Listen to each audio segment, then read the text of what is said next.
Legacies are forged, one choice at a time. Will you trust in the Force? Or give in to your passions? Stand for what you believe. Light or dark?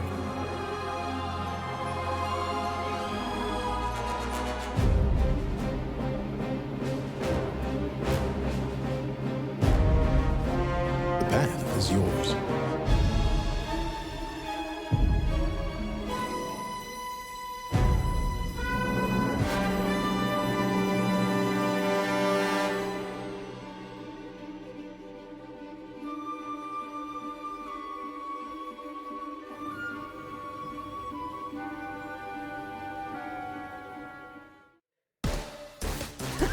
Dan sold it for me. I love that little bit. And oh, the energy is the Empire. Can Team Liquid take them down? We have an epic lightsaber duel. Oh, he goes down. Wait, CoreJJ is evil too, though. He's a red lightsaber. Or maybe he's the side of the Empire that turns and helps the Jedi win in the end. I don't know. I'm not following this Darth one. Core. I love that. Darth Core. We got to use that in the cast. Well, whoever went down is down for the count, and that could just be NRG if TL are in fighting form in this upcoming game. Yeah, we'll have to see what they're going to be able to get done here today. TL, I think people were super excited about. You know, after their start was really hot. They were coming in looking very, very good. And then the last couple of weeks has been a bit rough for them, right? You know, they started out, I want to say it was 4-0, and then they've started to pick up quite a lot of losses. So, you know, I think it's maybe more even than people would expect. Yeah. Liquid, you know, 1-4 in their last 5. So, you know, have been on that slide and are looking to kind of right the ship. NRG on the other side, you know, started out 1-4 and have at least picked up a couple losses, so 2 wins in their last 4 games. So definitely looking to climb their way up to the table, because I think the expectations for NRG were definitely much higher than where they are right now. Right? Yeah. They finished in 4th as CLG in spring, so people are definitely expecting that, hey, like maybe there's upgrades in the bot lane. They should at the very least be around where they were. Mm-hmm. And for NRG, they're just trying to get this energy gelling together and tether. I know that Palafox, chatting with Travis, one of these past week interviews, Palafox was talking about, I felt like we were just indecisive in our mid games. In early games, if they went poorly, then we just didn't know how to translate and get out of it. And some of the games that we lost, like the 10K throws, that was just us being indecisive and not playing confidently. So, but in some of the games that they've won, he's attributed to, hey guys, you know what? We're just remembering to play loose and relax a bit, not put so much pressure on ourselves to perform as well. And, you know, that's what they're going to attribute to. And on the other side of Team Liquid, it's just a team that they've had some big losses and oopsies, but they've also had some big wins like the one against Cloud9. Yeah, absolutely. I mean, it has been kind of up and down, right? And people, I think, were really excited about their early game in particular. Has been so good. A lot of TL fans out there today with a lot of cool signs. I'm always impressed by people's drawings when they actually make it look like the real moats and stuff. Yeah. I definitely don't have that skill. Yeah, definitely not in my wheelhouse either. But we are into the draft phase. 2 bans from both teams so far. The Kindred from Pyosik, Kennen as well from Summit. And it's going to be the LeBlanc, as we already saw. Despite the static shift nerfs, it was something that Gory was still using in the side lane for priority, and a lot of teams are still respecting its power. Team Liquid, on the other hand, banning the Tristana, banning the Renekton, maybe one more solo lane ban here. Yeah, we got the buff Yuumi and the pick Yuumi signs, catching some boos. Brazil down. Oh, I'm down with this sign. I'm down with this sign. Let's go. I like that too. And the Ivern ban. So it's not a solo lane, but just taking away that jungle power, as Contractz has been one of the prominent Ivern players here in the LCS so far that has adopted it very fast. I mean, Ivern has been looking really strong as well, you know, both in solo queue and the rare times it does come out in pro. I think it's been really successful. Someone I want to see more from, you know, this split though is Dhokla, because I think Dhokla was such a carry threat from CLG in spring. Now in summer here with NRG, has not really had a lot of those big show out games, a lot of those kind of monster performances where he's trying to take over. You know, if he could do something good against Summit, I think that would be, you know, that first step to kind of righting that ship. Yeah. Summit has been incredible in lane still. I think TL in general have really been good early. And although their first 4 games made me think that, hey, maybe they have actually solved some of their mid-game problems, as they started to go up against the tougher opponents, they started picking up loss after loss, and you started to see a lot of those issues were still there. You know, at the end of the day, their first 4 wins were against teams that were all pretty much down towards the bottom of the table, right? It was against TSM, it was against 100 Thieves, IMT, as well as NRG. So we'll see if they can repeat here and get another win against NRG. Yeah, and I think the other thing comes to we should be honest with ourselves that Team Liquid were running a very telegraphed composition multiple times. It was the Vi Ahri combo, find one threat, isolate it, lock them down, and over time I think teams were just getting used to, hey, this is what they're going to be looking for every single time. Let's start building drafts and plans that counters it. And so Team Liquid now have to start expanding what they want to do strategy-wise, as NRG are going to be locking in this Poppy and Milio. Yeah, Milio coming through. I really like Milio just as a pick in general, but especially against picks like Sejuani, it's so easy to get value of that ulti, that Breath of Life, remove the ulti from Sejuani off of that one target. So as long as you're positioning well, you're just behind your carry, you can always get a lot of value with this pick. Now the question is, will Team Liquid look for a support counter right away? Not quite. This is the Akali. Now, I am prompted to say that this should be Haeri's Akali answer into the Azir. It's pretty damn good. Once you hit level 6 and the perfect execution, you can get right on top of it for kill threat. And now for Team Liquid, they still have a support and a top laner to pick. I imagine that they'll be looking for Core on 4th and then Summon's counter pick of choice on 5. Yeah, this was his most played in spring, and it was brought out a lot of times against that Azir, so definitely expecting it to be going towards Haeri. It is one of those aggressive picks, you know, can look to get in the back line. Of course, Poppy can shut that down, which can become very, very difficult when you're looking at the 5v5. If Poppy can get that W on one of your dashes, on the ulti, on your E, it can make things really tricky for the Akali. So we'll see how Haeri is going to be able to navigate these fights, as TL now are going to be trying to focus their bans likely towards FBI. We've already seen the Ashe get banned out. They're looking for another pairing down to that bot lane to try to create themselves an advantageous 2v2.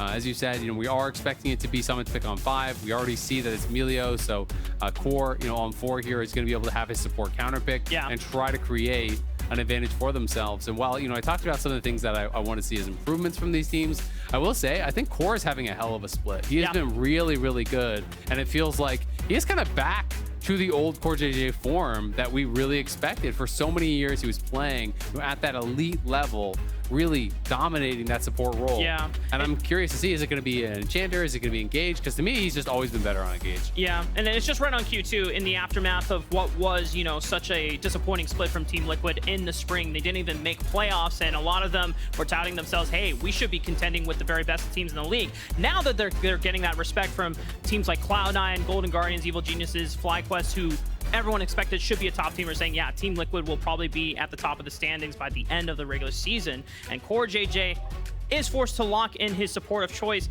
My question here is, Azael, a lot of marksmen have been already taken off by the sides, but Milio, I know I've seen a lot of Milio Kog'Maw in a lot of games around the world. I wonder if that is a combination you want to take into the Aphelios here. I mean, I think it's possible. It's going to depend on what the support pick is. You know, I think if there's a lot of dive, it does get a little bit scary. I think it is an option. The Rakan is going to come through for Core.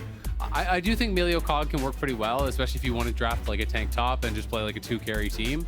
But you know, there's a lot of options. Jinx is really good. You know, additional range. Pretty much, it's like any pick that, you know, can utilize that range really well, and Jinx already can do really good spacing with the rockets. I think can get a lot of benefit from that. So it is going to be Jinx. It's going to be one of those more standard picks, a little bit more safe. You have that mobility, you have that self-heal with the Chompers, you have the resets, obviously, that are going to help you to stay a little bit more safe.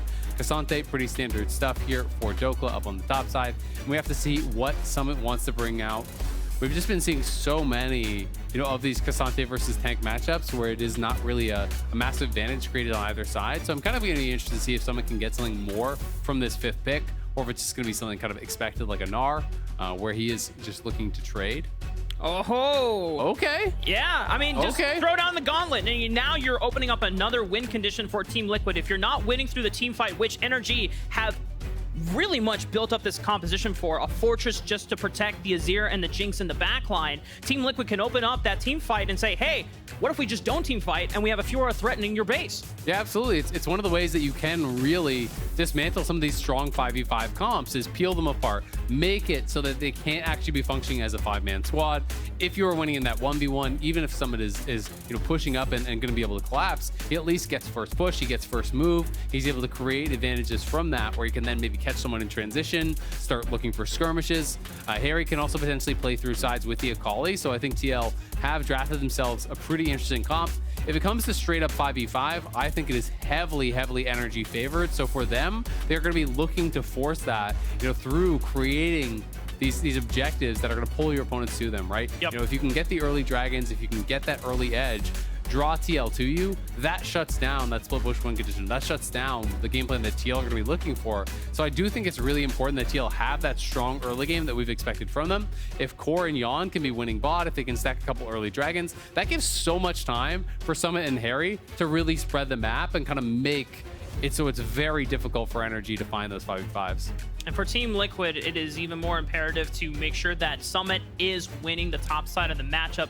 Assuming that it is isolated, he'll be doing just fine. But if ever you see Contractz trying to influence that side lane and you put Fiora behind and he actually cannot push the K'Sante out of lane, then you've lost a win condition out all right together. And the Fiora offers nothing else. Yeah. I mean, it's definitely difficult. I think you can 5v5 with Fiora, but you have got to be so on point when you're doing it. It is really difficult. You often have to come from surprising angles, and your parry is life or death. Like, if you have a perfect parry in a team fight, you can sometimes make some magic happen. But if you do not, you often instantaneously die and look like a fool. So yeah, it's definitely tough. We'll see what Summit can get done. The parry is definitely really good against K'Sante, though. Obviously, the dream is parrying the all-out or something like that, making him look a little bit foolish. But the Antovo strikes with that Q3, the knockup, is so telegraphed. You see that wind swirling around him. You always are going to look to reactively parry that.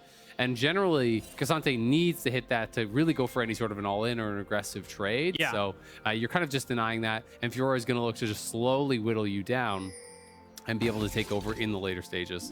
Could be a delayed invade from Team Liquid here. They're all grouping up for it on top of this river bush, but looks like it's going to be called off. Haeri will return to lane, and Pyosik is going to be starting on the bottom side of the map. Yeah, it seemed like they just wanted to defend Pixel. Maybe they were expecting a potential invade from their opponents, that they would actually go for a late walk in here, try to make something happen, maybe find a ward that they could punish. So TL fishes with their level 1, not going to find much. Haeri just going to try to walk past the soldiers in these matchups. Really, every level 1 Azir matchup is just kind of all about your soldier placement. As your opponent, you're trying to make him drop those soldiers out early, put himself in a difficult position. As Yeon and Core get a huge trade onto IgNar already, that is going to be probably every potion gone from IgNar if he can heal right back up. And Contractz is clearing out this red buff and Krugs, and I imagine that unless there's an angle where Yeon and CoreJJ are too overextended in the earlier levels, Contractz will not be visiting this bottom side anytime soon. Well, and there should just be no way, right? Like, they have full info on what clear he's actually going for. They had him warded on Raptors, so they know that he's clearing down toward that red. They know that he's not up towards the blue buff, so the only place he can do right now really would be bot lane. And Core and Yeon going to be on the defensive here. There is potential if they can stack the wave. If you can keep Yeon and Core at level 1, you could try to threaten a dive. That is a really risky play, but if he's 3, they could look for it. They have to crash the wave pretty much now. TL is expecting this, but TL need to fight the wave and try to get 2. If they can get 2 before this comes in, they can potentially defend this. If you're both 1, you're likely dead. They did just hit 2, though. Okay, and they pop the ghost from Yeon. And if Yeon just gets out of there, then there's no threat from NRG from being able to deny them any more than just some CS here on the wave. Yeah, so that is the critical thing. How much of this CS can they deny? Looks like not a lot. They do get a plate, though. So it is still a nice look. The problem is, Pyosik can steal away your camps on top side.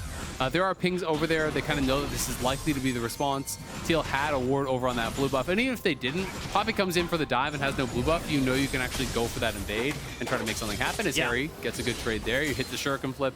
Anytime you hit that E, it's probably going to be a winning trade. So at the very least, it will be that blue buff stolen away. And potentially a double scuttle here angle for Pyosik. He can take top scuttle, run straight through mid, where Haeri already has that push. And Palafox is getting low on mana. So that is going to be the cost. Whether or not it was worth it remains to be seen. If NRG's bot lane are able to somehow capitalize this, but I don't imagine it's going to be happening anytime soon, as the CS lead is still in Yeon and CoreJJ's favor. But Pyosik is just going to look to turn the tides up here for Palafox. The permafrost catches him mid-flight, but he holds cool as he saves his flash and not using it. I actually love this, though, because he's crossing, instead of crossing, through the river, just straight towards bot scuttle, he's going to get Raptors and then be able to get it. Because remember, they had the Raptors warded, so he has the perfect respawn on it, pressures Palafox. He's going to double scuttle, but only after stealing away those Raptors. Haeri, though, does have to be a little bit respectful here. Palafox, not much mana, so I think it's very unlikely that Haeri would actually ever die in this situation. And it is going to be looking really nice. I mean, if he can take away even more, like if he can threaten a dive, this would be super nice. At the very least, he wants to try to look for the Krugs respawn now. NRG know that with his wave stacked up, there is a chance of this dive coming through. I mean, there's no ghost from FBI. He would have to use Flash preemptively to dodge out on the knockup. They already used the Mega Fireball kick to stop CoreJJ in his tracks, but CoreJJ's taking up one more turret shot. He will go down, but First Blood was already given over to Team Liquid, but that's 2 kills over to NRG. So I'm not really sure if that favors Team Liquid there. Yeah, it definitely does not, right? At the end of the day, because Yeon didn't even get the kill, right? You are going to deny some of that CS, but the wave is going to bounce. The kill goes to the Jinx, so really did not work out that well for them. I think Core dying would have been totally fine. And I think Core realized that it was going to be a close one, so he was willing to give up his life. He's going to take that last turret shot that obviously would have killed him. So he does just tank that up, but they didn't have enough damage to get it done cleanly. So really for this to be worth it for TL, there has to be like a rinse and repeat, right? Where they get down towards bot side and they now punish missing sums. But this was pretty well done overall. The Q was used. Nice sidestep there from FBI onto Core. Core though pulls the aggro with the ignite. He just kind of accepts his death. You can tell he knows that he's going to be going down. I think the mistake there was Yeon. That last auto attack onto IgNar after the kill is actually what pulled aggro. So that really is the mistake, because I think it would have otherwise gone to Pyosik or no one, because Core took that final shot. So definitely an error there from Yeon. Gonna want that one back, because if he doesn't die, then maybe he actually gets a plate, or at the very least gets a few more CS. So definitely a misstep there. Yeah, at the very least, like you called out, Yeon has summoner advantage over FBI. His Ghost will be coming up soon, but his Flash will not be. And Pyosik still has Flash available. CoreJJ has Flash available. It has to be what we imagine a rinse and repeat. Pyosik already beelining towards the bottom side of the map. They're building up the wave, but they're going to use the pressure instead to look for the first dragon of the game. Yeah, they can look for this first dragon, which is going to be nice. They know Poppy cleared out vision in that side rush around mid lane and was heading up towards top. So with Poppy going up towards top with White Gun here on Yeon, it's a pretty easy take for TL for that first dragon. It is a fast one as Haeri's going to get scooped. But he has the backflip to be able to return to his Twilight Shroud, and he has the perfect execution for the second cast to get out, so it's just an ult for ult trade. Palafox is going to keep himself alive as he fights on back, as Haeri still maintains that CS lead over Palafox. Yeah, Haeri doing a good job playing it aggressively in this matchup, as you really have to create those edges. Summit, kind of as we've come to expect, has also established a 2-wave lead. Like, this is looking really nice for him. Has a pretty solid early buy as well. Dhokla is going towards the Iceborne, so going more for that kind of dueling tank mythic, but as we see, Summit is ahead in the buy, and it's going to be working towards that Divine Thunder. And nice flash. Yeah. Had to look for it. He had to respond with the flash, or he's toast, right? If you get stunned against the wall there, you're definitely dead. And Pyosik is going to show up for the counter gank, getting Contractz with no flash. Could this be doom for Contractz here? CoreJJ is also here on the roam. The only way out is to go forward onto Haeri, but just not enough damage available from the side of NRG. Haeri gets the last blow, and TL are on the board again. Great response there from TL. They saw the Contractz forced his flash, and it was a flash trade there with Haeri, which in isolation is good, but then they find Contractz. He has no way out. Not very tanky this early on. He's just got the tier 2 boots. They're going to try to look for Haeri. Oh, he walks into it. Oh, nice snipe from FBI, but Haeri also... Oh, you hate to see it from the side of Team Liquid. Yeah, it's a great snipe from FBI. That's going to be feeling really good after they actually just had that play go bad mid. And now, Pyosik caught out here. And disrespecting Contract's respawn timer here, going for Krugs, and is now just losing the flash because he went for the invade. Yep, and his Q, I believe, was still on cooldown there, or got interrupted by the W. I'm not actually sure which happened, if he just Q'd immediately over the wall, then got stunned, or if it actually got interrupted by the Poppy W. We'd have to see in the replay. But either way, at the very least, they do force out that flash, so good stuff from NRG, getting something back. It's 2 kills now onto the Jinx because of that flub on the dive, then a nice cross-map pickup from FBI. So FBI, all of a sudden, is kind of out ahead of the pace of the game. He's a good 500-600 gold up on where Yeon is. And he's going to be feeling really good with Milio in his back pocket, with really strong front line ahead of him. They can create space for FBI and set him up for success. I mean, just looking from top to bottom, what tools NRG have to push threats from Team Liquid off. You have Azir wall. You have Breath of Life cleansing any stuns. You have Poppy, just Steadfast Presence or Keeper's Verdict to push any threats out. There's a lot of ways and tools that FBI and Palafox can feel safe in these fights if Team Liquid are just trying to go front to back. You have to look for flanks in the late game. Absolutely. You know, there are ways that you can maybe maneuver in a 5v5 if you're going a little bit more front to back, but you definitely want to be coming from multiple angles. And one of the things that's really difficult to deal with the Akali is if Akali gets into your backline, she doesn't even have to commit to the kill. She just creates this zone of threat with the Shroud, right? You get in on the AD carry, use R1 on the AD carry, drop the Shroud. Now all of a sudden, you can't actually walk through the Shroud or you'll die. So you kind of just are stuck standing out and acts as like a pseudo frontliner, right? Where you're creating that zone of threat so that hopefully Yeon on the other side can be free firing and create that winning fight that they're going to be looking for. But of course, as we know, TL is going to be looking more to play through sides, more to create these uneven fights where they're catching people in rotations because they have to push through side lane. That's what they really want to get done. And Summit has done a good job in this 1v1, but NRG did move Dhokla down towards bot lane and getting him out of that 1v1 matchup for now. But there's no one actually catching top. Pyosik going to look mid, not going to catch him. Darn. Now Palafox is able to just smooth on over with his shifting sands here. And Haeri's still creating pressure, but no objective immediately in the follow-up. Maybe Pyosik's ultimate will come back up before that dragon spawns. Dhokla now finally going back up towards top. So they, honestly, NRG did lose quite a few minions up there on the top side. Contractz will get a slam, but no damage to follow unless Palafox wants to commit. Now Palafox does have first collapse since Haeri was pushed into the wave. CoreJJ looking for a grand entrance on Contractz, but still, Haeri does not want to commit the perfect execution for a kill. Yeah, it would be pretty risky to just fully send it in there with IgNar having Summoner Heal, having the ulti, all these tools to potentially stop that from happening. So it is just a bit of chip. They're both playing for this dragon. TL, though, in trouble. A root from Yeon prevents Contractz from getting the heroic slam down, but now he's just going to slam CoreJJ into the wall, and I don't think he has Battle Dance because he can't get over the wall. Yeah, Core, I think, was trying to wait out the W, then try to use the ulti to create space, try to use that grand entrance to create space. You know, clearly he wanted to E over to Yeon eventually, but just couldn't make it happen, gets bursted down. And now that maybe the second dragon in the game potentially going to NRG. Dhokla pushing up on top side, trying to threaten a plate, sees the Fiora responding though and knows he's not going to be able to go for it now. Summit should have Summoner on base, I would expect, or at the very least be really close to it. So that is going to be a really big spike. You know, Fiora generally has incredibly early, strong early levels, and then from there, when these tank matchups, your damage starts to really fall off until you can complete your first mythic, and then you can really start to kind of run over it again. And for the side of Team Liquid, it doesn't seem that they're going to be able to actually face much contest from NRG. They're back on the map. Glacial Prison from Pyosik is not quite up yet, but they're committing the teleport from Haeri.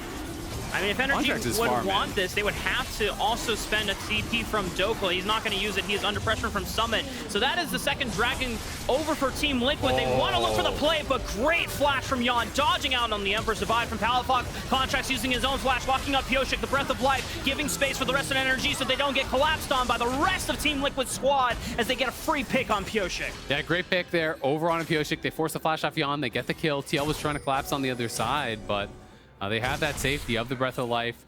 They do force the flash off FBI, so getting something back. But NRG, you know, they won that earlier skirmish. They got a kill, and they decided to reset instead of just going straight into the dragon fight, and that did give the dragon over to TL. So TL have got those critical early dragons here. Now they can decide, do we want to play for Soul, or do we just want to buy time for our side lanes to really create that pressure? Yeah. Summit has the mythic completed kind of as expected at this point.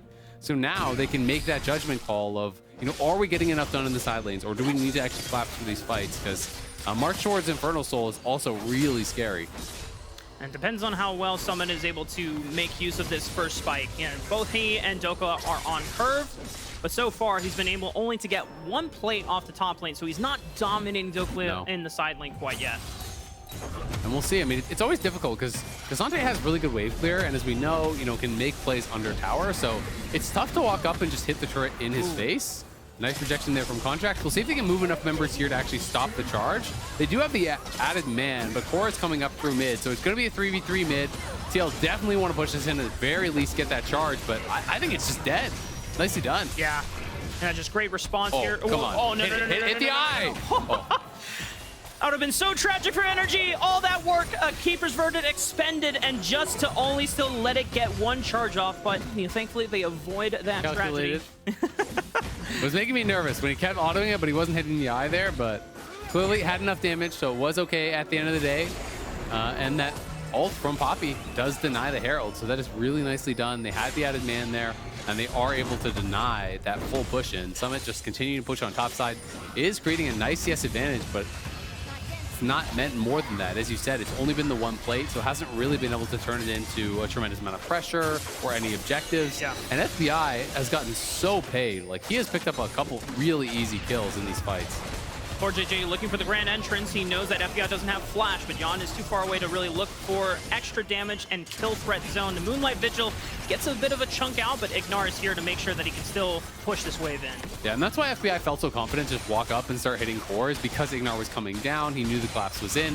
Palafox on the roam as well, and here's Contractz. And Contractz is just everywhere this game, and when it comes to the bottom side of the map, he forces the quickness out of CoreJJ, and they're going to lose that bottom side turret.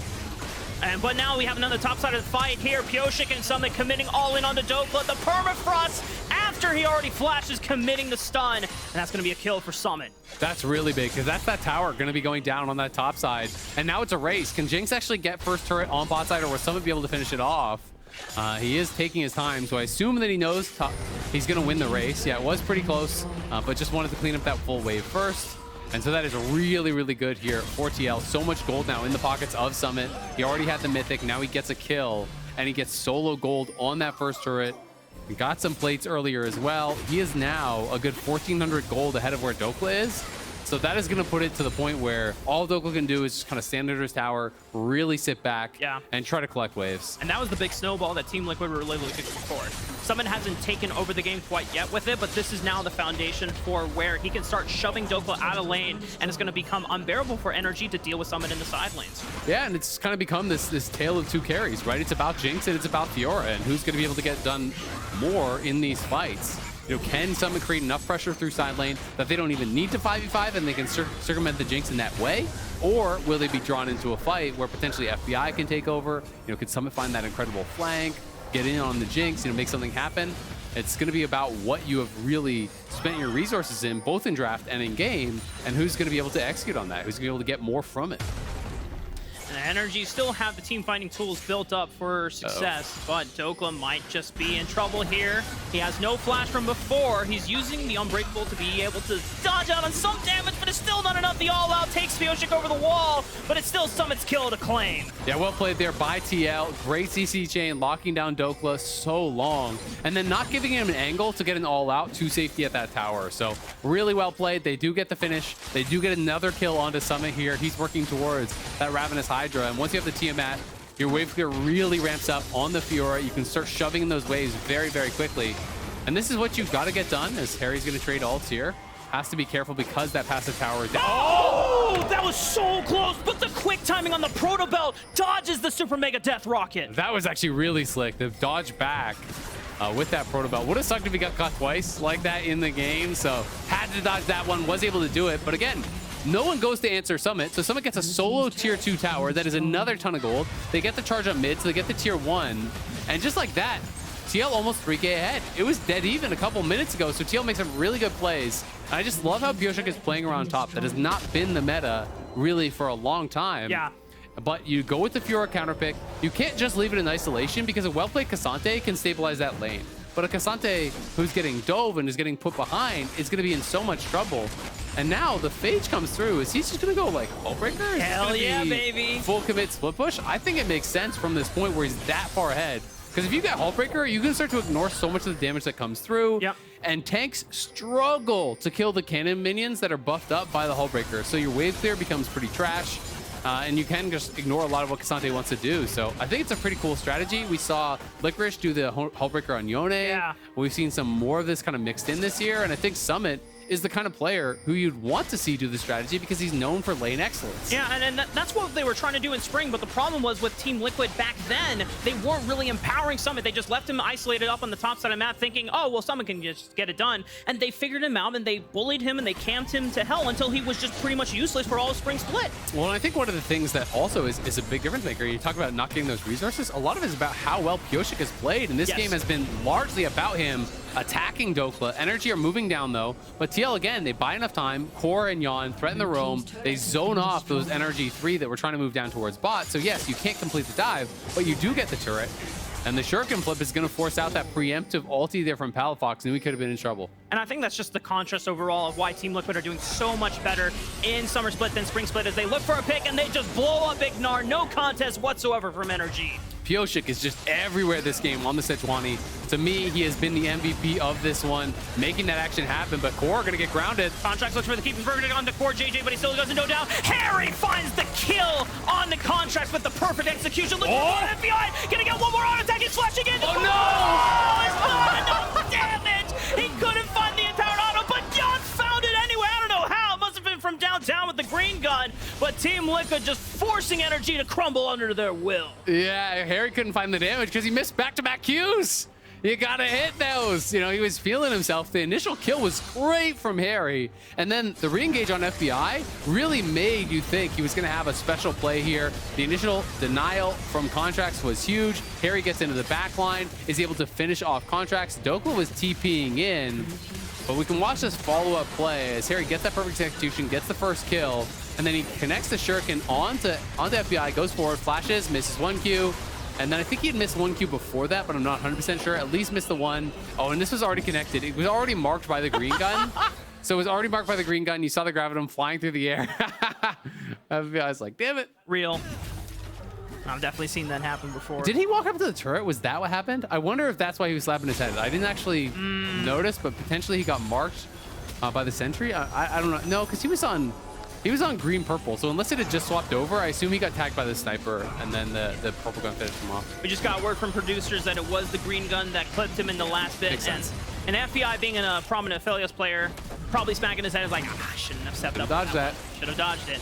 Team Liquid skyrocketing ahead with this gold breaker. lead. Almost now 5,000, and the hole breaker has been completed. The sick mail grind set has been done by Summit. And he's just going to be hunting alone in this side lane for as long as he wants, while Team Liquid create just as much pressure. This is the like slash mute all. I'm only playing sides. Yep. See you guys later. You know, that's that kind of item. I respect it. This is what happens to you when I enter late and make a gank go wrong. You're like, all right, Raafaa, just don't come top lane anymore. I'll see you guys in 30 minutes. I'm muted. Thankfully for Team Liquid, that was not the case. Pyosik didn't int the lane. He helped Summit catapult ahead, and now Summit can pretty much 1v2, 1v3 raid boss on the bottom side of the map. Yeah, it depends on who the two are for sure, but you know, he is looking really, really good. Dhokla is, there's nothing you can do. When you fall behind as a tank into Fiora, you're never really getting back into it. Pyosik needs to be a bit respectful as they are going to stop this Baron take. Haeri, though, and Yeon looking for a potential play. Wow. Summit was willing to collapse in onto this fight. They knew they had the man advantage, and Palafox had a teleport available, but had they collapsed quickly, it would have been dicey for NRG. Yeah, definitely can be. And there are a tremendous amount of just base stats on the Hullbreaker, so it's not like it's that bad if you have to group. I do think people kind of over-exaggerate how terrible it can be, but Dhokla is tagged, not going to be the target you want, but look at Summon and Core. Watch the flank, and FBI could be the target here. He's able to get away to the left side, but CoreJJ hunting him down, but no damage follow-up as now FBI is able to space someone out. Super Mega Death Rock onto the back line. Haeri does not get enough damage. Yeon tries to step up, but he's forced to Gale Force away because the fight has gone bad for Team Liquid. NRG are able to salvage that one. Yeah, and this is really bad because they could potentially start Baron even. If Dhokla TP's back, you just go Baron here. There was just no reason that they had a hard force on this play. You know, you can continue playing through sides. You're hard-winning side lane. They force the 5v5. They miss-execute. And now, TL may have just thrown away their lead, but Pyosik is still alive, has Flash, has Smite. We'll see what they can make happen because Summit's back. Yeah, teleport came out from Summit, but Pyosik can't get in. The steadfast presence blocks it. Great execution from Contractz. Secures the Baron. Pyosik tried to flash into the last second, but it's still NRG's Baron that they claim. Yeah, and this is just one of those things. It's kind of the unforced error where TL didn't need to go for the play. You just completed your Hullbreaker. You're dominating the side lanes as Fiora. Play the game slow. You don't need to force on a 5v5. You started up the Baron. You made them respond. You could just stay bot and just push those waves. TL will move to Soul Point, though. They grab their third dragon here, so just one off the Soul now. They're still in a gold lead, but that is, you know, a big swing of gold here back towards NRG. It's going to buy more time. Jinx is going to be closing in on third item. Second item is just completed now for Palafox. He's moving towards his third as well. He's going Nashers with the Conqueror, so it's really good, and that's sustained DPS. Yeah. But it is a concern now because Summit is the one with all that gold lead, and Fiora is not the best to make that happen in a 5v5. And it's really hard to split push against Baron because they are going to shove these waves in so fast. Your wave clear is pretty much non-existent. And it looks like they're just going to commit down towards bot side and just say, all right, we're not going to defend the tier 1, probably not even going to defend the tier 2. We're going to try to get some sort of a trade. But racing Baron also doesn't usually go very well. Let's see what will happen. Palafox doesn't have teleport, so he's just going to use the Baron recall to answer Summit as fast as possible. But Summit, could he just take out the turret before Palafox even gets in range? Kill those fast. Fiora crushes turrets. Your Q works on it, your E works on it, you have Hullbreaker, you have Sheen. Like, this is one of the best turret killing champions in the game. But they send both to laners bot, so it's a pretty good response. They did lose tier 2 bot, I think. I can't actually remember if that was already dead, but I think he did kill that. They lose both their tier 1 and their tier 2 mid as a response. But if your read as TL is that we can't defend this anyway, then go somewhere else, get something else. Even if it is less than what your opponents are taking, it's still worthwhile. It's still Team Liquid favored just by gold margins, but the fact that NRG were able to defuse what was a very antsy and rush play from Team Liquid shows that NRG cannot be disrespected when it comes to the 5-on-5, even if you're massively ahead in gold. Absolutely. I mean, unless you can connect with FBI and Palafox, you're not really going to win the fight. And there's so many good peel tools here. You know, IgNar can be peeling you off. Palafox, you talk about the Azir Wolf, the disengage. There's Poppy ult, there's Sasante ult. There's all of these tools, right, that you have to actually get through, not to mention the steadfast presence. Palafox looking for Haeri, is going to scoop him out. Emperor's Divide already used. Haeri using one cast of perfect execution. But he gets clipped by the steadfast presence. Contractz has been on fire and being able to pick off mobility targets. That's a huge pick. Yeah, that was really, really big, and they're going to continue the push here. We'll see. Is there going to be an answer from TL? They have no TP. They do have Pyosik and Core behind them, but on the other side, it's just kind of these guerrilla tactics, hit and run here from Summit, trying to get more attention drawn down to him. But Yeon is back. FBI stepped up way too far. The Glacial Prison lands true, and IgNar was not there to get the Breath of Life cleanse off. That was a free FBI pick, and Yeon just wipes house on NRG. TL coming with a huge triple kill there for Yeon, but you have to ask, what was FBI thinking? He just walks up, he's hitting the turret, and he's allowing Yeon to walk up with the Q, with the red gun, stacks up his chakrams. He's taking free damage there. You can't start fighting the guy because he's under his own turret.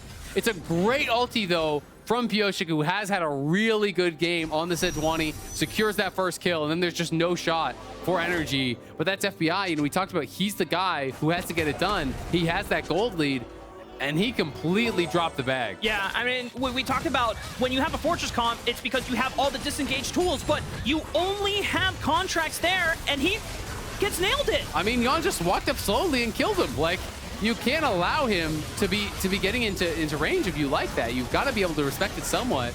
It just didn't feel like he was paying any respect. He knew he had a couple of members behind him, but Yeon is strong. Like, he's on 3 items too. Like, he's going to be, you know, mopping you up pretty quickly. Yeah. So, you know, it was definitely a misstep from FBI, but then a beautiful ult from Pyosik is what kind of seals the deal, right? So it goes from a mistake to potentially a game-changing play there as Pyosik capitalizes on that mistake, gets Yeon 3 kills, which catapults him to these 3 items. So now he's dead even with where FBI is, right? He was behind, got the 3 kills. Now he has the stopwatch. He's got everything the same as his opponent. I'm just so happy that we've gotten all bangers today, man. And it just EG Dignitas, then it was Cloud9 Golden Guardians, and now this, that all games have been delivering. I'm gonna see if, all right, he completes the recall. There's been something about today being the first day of the second round robin, and all teams are really giving it all. You can tell that the pressure is on, the stakes are on, and a lot of the teams have shaken out all the rustles of the first round robin and like, all right, we're playing for serious now. Well, I think it's hitting people. There's 2 weeks left after this, right? Like, there's 3 weeks left total in the regular season. This split is going to go by really fast. It is the condensed schedule. It's 6 weeks only. So you have got to step up immediately. You know, a lot of pros do talk about how they try not to pay attention to the standings in the middle of the split, but Pyosik caught out now. This could be a huge pick. He's already used the flash, but they scoop him right on back up. But with Palafox's Emperor's Divide, he's got nowhere to run. They just leave him for dead. NRG, that's huge. Right before what could have been Team Liquid's Dragon Soul. Yeah, he gets picked off, and TL are in the side lanes, but there's going to be time to respond to them, right? You know, if you were able to delay FBI in trouble. CoreJJ looking again, and Breath of Life doesn't save him this time? Yes, he does. He is able to get out with the Gale Force, and Yeon is forced to flash away from the Keeper's verdict. Haeri teleports in behind them, but there's nothing to scoop up. But Summit is wrecking house in the base. Yeah, Summit just took down the tower in Palafox's face. If Palafox doesn't have ulti, which he does not, there's not a lot you can do to actually walk up to this guy. It's so risky. FBI will be able to help him secure this dragon, though, as it was a pretty good back and forth. They did force the flash off Yeon. Contractz on the chase here. He's gonna try to end the game. I don't know if Palafox can defeat him by himself. And it looks like Team Liquid, they've gotten all they wanted. Summit is able to get one Nexus tower for free. The rest of the members of NRG were ready to recall, but Summit has pretty much opened up the base, and Summit is going back in. Is he toying with them? Oh my goodness, he just styled all NRG, but Contractz was waiting over the wall. Summit thought he had the play on them, but NRG committed all 5 members. Now Baron is being burned down by Team Liquid. Can they get this out? This could be bad for DL. 3,000 HP, 2,000 HP. Can they be quick? They need to spite it. Where's the spite? Pyosik! Pyosik gets the spite, and Contractz is there. FBI. He's gonna keep Pyosik into the Baron pit. He can't get out. He throws the Glacial Prison, and it keeps FBI away from tagging down multiple members of Team Liquid. Pyosik is lost, but the rest of Team Liquid get out with the Baron. That ulti from Pyosik was massive, actually, from them, because Yeon had forced his flash. You know, he had to use that flash in the previous fight. Jinx is ghosted. He tags Yeon with the zap, so he was going to be able to close the gap there and potentially knock down Yeon. But Pyosik saves his AD, and potentially even more if they got that reset. Contractz again! Haeri walks up in the blind frog, and he gets punished by NRG. And now NRG, they have 50 seconds before Haeri comes up. This could be it. 20 seconds before Pyosik. Yeon and Core, they have to divide time from Summit for 5 seconds. Inhibitor is down from NRG. They don't have Baron on their side, but they're going to try and end the game right here, right now. It has to be this moment. Keeper's verdict winds up, doesn't hit anyone. The Breath of Life, Summit goes golden with the stasis. It's a teleport in. Palafox hits the divide onto CoreJJ. And now Team Liquid, they have Pyosik. Glacial Prison is not ready yet. They step up, they lose one Nexus turret. 20 seconds on Haeri. Team Liquid are doing everything they can to stall this crash off from NRG. I think they may have bought enough time. We'll see, though. It's getting a bit dicey. 10 seconds on Haeri. They're going for the end. Hitting the Nexus circuit. Super Mega Death rocking onto Yeon, but he's still healthy enough to fire on back. A lot of damage on the Contractz. He trays on a 1, but NRG hits an open Nexus. They just hit it. Team Liquid, they can't defend. NRG save the game and take out Team Liquid. NRG take down Liquid in a wild one. A crazy final couple minutes there as someone was going for the back door, was looking to try to end it, but Contractz anticipated where he would go. He's lying in wait over by the Wolves, gets the pick for the team there, then immediately follows that up by catching Haeri. It's back-to-back picks on the soul lanes there from Contractz that really helped to seal the deal from NRG. Because this one was anyone's game. You know, early it looked like TL was going to run away with it, but they forced this 5v5 that put them in a bad spot, closed the gap between these two teams quite a lot. Then FBI, you know, he overstepped to the base, he got picked off, but the final moments of that game, to me, were really about Contractz finding these picks. NRG pull it together. They're able to march on the base after getting those couple kills, and they're able to close this one out. Absolute frustration on the faces of Team Liquid. They knew that it was their game to win. They knew that they had it in the bag. And a couple of what possibly was just careless mistakes, not paying any respect to where NRG's position was on the map, cost them a game that is going to be important as we ramp further and further into playoff standings. Yeah, absolutely. And it's another one of those games for TL that people have kind of been ragging on them for, where we know TL can dominate the early game. We know they have those incredibly talented individuals, but they can't always translate those leads into victories, right? And that is what they have been struggling with all year long. You know, when they're taking losses, it's often about that. We are going to get a comms replay, I believe, from these final moments. We can watch it here. By the way. If he gives us angle, we can look, no? Can we TP on them too? We should fight. We should fight. I can TP. We should fight. Yes, sir. Look, Akali. Akali. It jumped it. Yeah. Nice. AD no flash, we can end. We can end. I will TP. I will TP on the... Guys, enemy AD no ghost. Yeah, I will AD carry away, okay? Okay. Get the tower, bro. Yeah. I need Azir to TP in with the thing. I will TP. Turret. Fiora is here. Fiora up. Doesn't matter. Just go. Doesn't matter. Hold lane net flashes, okay? Hold lane net flashes. Look, Fiora. Okay, kite. Rakan is in. Rakan. Yeah, Rakan. Rakan is dead. Right side. We need front line. Yeah. Next wave, guys. Next wave. Okay. Yeah, play with me. I will zone Aphelios. Yep. I have Shrelia, guys. Shrelia is up. Jinx walk up. I have W up. Okay. Yeah. Hit front. Nice. Jinx no flash. Just Wing. Turret. Jinx hit out. Hit turret. I W. I'm chucking enemy AD. Let's edge. Hitting Sedge. Okay, I'm dead. Okay. Hit tower, hit Turn, tower. turn, Base, turn. base, base, base, base, base. Oh my god, it's a heist. Kill it. Oh, no, I'm fucking that thing. Oh my gosh. Jesus fucking Christ. Man, you love the comms there, Contractz. Oh my God, God, it's a heist. Oh, that's And he's right. Yeah. From the positions that they were in that game, they should not have been the ones walking away the victors. But that just shows you never give up in these games. You always keep talking about your win conditions. You always keep thinking about exactly what you need to do next. And I think the NRG, to their credit, really did that well. Contractz, kind of thought a couple steps ahead in a few of these plays, was able to get some big picks and help to turn the game around. Yeah, it goes back to what Palafox was saying earlier, just talking about, hey, like we shouldn't be down on ourselves if the early game goes bad. There's always a way to play out the mid game. We have win cons to play to. And the fact that they're always present of mind of that just goes to show why they're able to walk away with this game. But that does it for us on the cast. We're going to be joining Raz and El Contracto for our Verizon post-game interview. There it is. He's spicing it up right there. Congratulations, Contractz, on the win over there. What was that game? Man, I'm still shaking from it. I'm not gonna lie. The adrenaline you get from these 40-minute games, something like that. Yeah. And these like back and forth Baron pulls. I mean, 2 Barons possibly could have been mine, but I missed the second smite. I mean, it's just kind of chaotic. So, I mean, always fun to play those kind of games. Yeah, it happens. And what was your reaction? The first one, it feels like that kick-started that type of game, was their bot lane dive that didn't work out, and you were on the path. What was your point of view on that one? Because it looked like you were booking it, but it didn't get there, but you didn't need to get there. Man, I'm gonna be honest. My first clear was actually atrocious. I mean, I did like 3 camp spot, couldn't dive bot, went back top, got blue stolen, was late for Raptor invade. No, it was just a disaster. So I got to do some VOD review after that one. But I mean, we were able to recover decently. I mean, I feel like bot lane had a pretty sizable lead and advantage that we could play through, and it's really hard for their champs to play versus Poppy. I don't know why they opted into like 4 dash champs. I mean, they saw Poppy in second rotation and they just still picked. They wanted to take the 5 challenge. dashes. Yeah, I mean, I guess so. Well, let's talk about your champion pool a little bit, because that's something that I feel like you have been known for, right? Poppy here, jungle here, and you don't see a lot of people in the LCS or just anyone picking it. Last time you were the first one to introduce Ivor into the LCS as well. And that's just something that followed you in your career, the Ezreal and all that. What about you makes you be the first one to try out these champions and kind of excel on it? I mean, I've always been a player that's mained like every role when I started playing League. I mean, I've been playing 11 years. I've mained every role at like pretty much a challenger level, except for maybe 80 carry. And I also have like probably like 3,000 ARM games in my whole lifetime.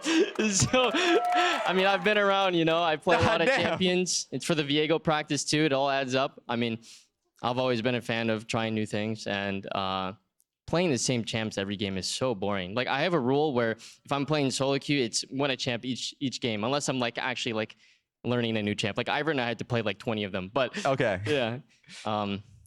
Just got to spice it up. Can't keep it boring. Okay, I like that.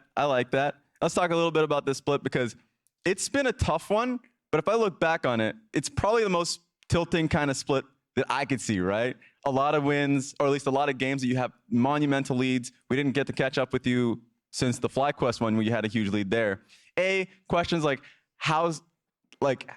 basically, what is your assessment of that? Another one is just like, how does it feel? Because it has to feel. Oh man, it feels awful. Yeah.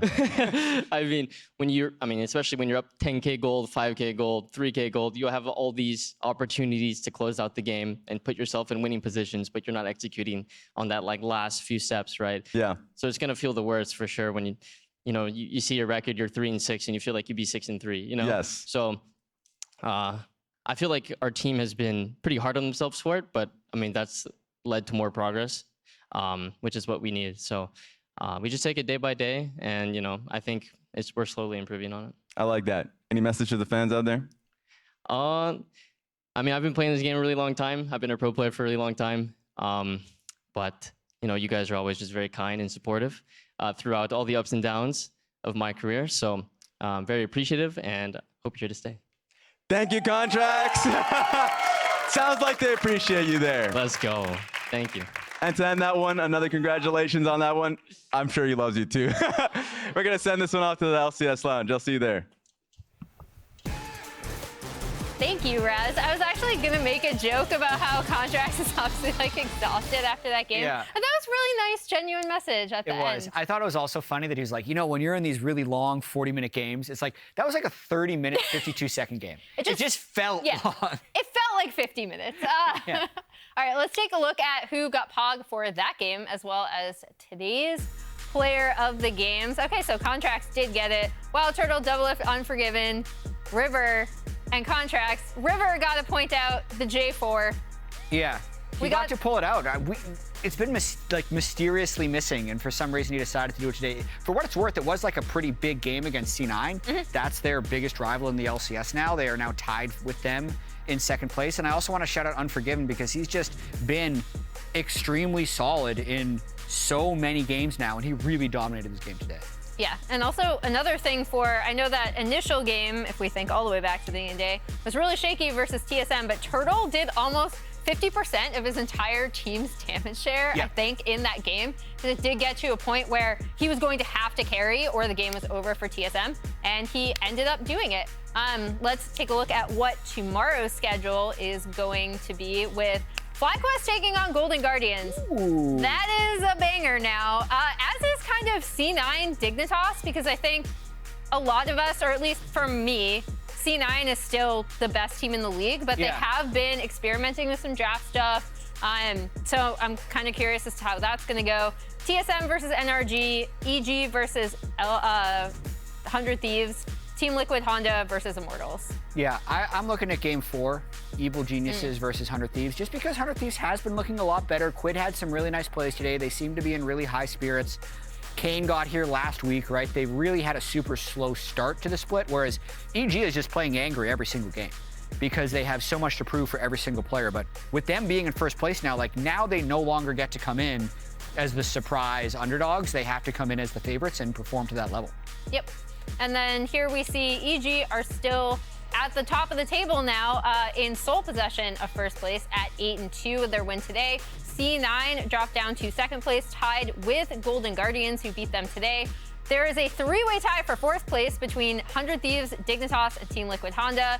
NRG and TSM tied at 7th, so tomorrow's game will break that tie for us. And then FlyQuest in at 9th, and Immortals Progressive in at 10th. FlyQuest, they had the 3-0 week, already backtracking, got another tough one tomorrow. It's gonna continue to be interesting. It's tough, but the coin we flipped did say they were gonna lose to 100 Thieves. So, as a predictive tool, we'll see how accurate that is. It's gonna beat us, I can just feel it. It probably is. That is all for us today. The LCS is back tomorrow at 5 p.m. Eastern, 2 p.m. Pacific. Thank you so much for joining us, and we'll see you then. Another Wednesday. Yeah. Wednesday.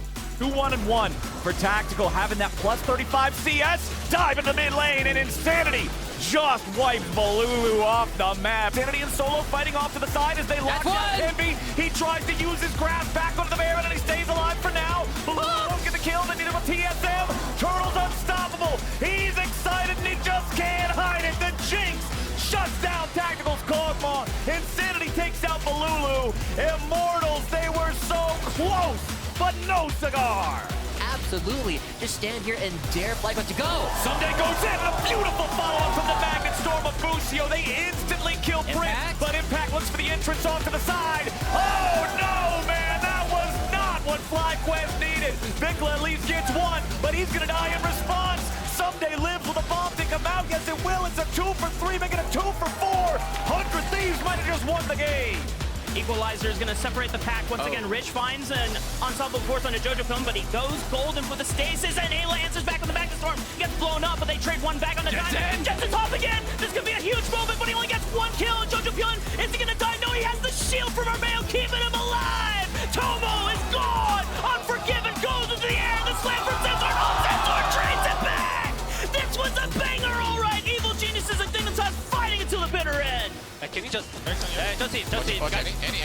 Any, don't flash any. I'm fighting Soraka. I'm just hitting front. Help. I can root. Can you go in? You guys can. Nice. Upper mid. Nice. Very tanky this early on. He's just got the tier 2 boots. They're going to try to look for Haeri. Oh, he walks into it. Nice. here. Has to be careful because that passive tower is down. Oh, that was so close. Hitting the Nexus Circuit, Super Mega Death rocking onto Yeon, but he's still healthy enough to fire on back. A lot of damage on the Contractz. He trades on a 1, but NRG hits an open Nexus. They just hit it. Team Liquid, they can't defend. NRG save the game and take out Team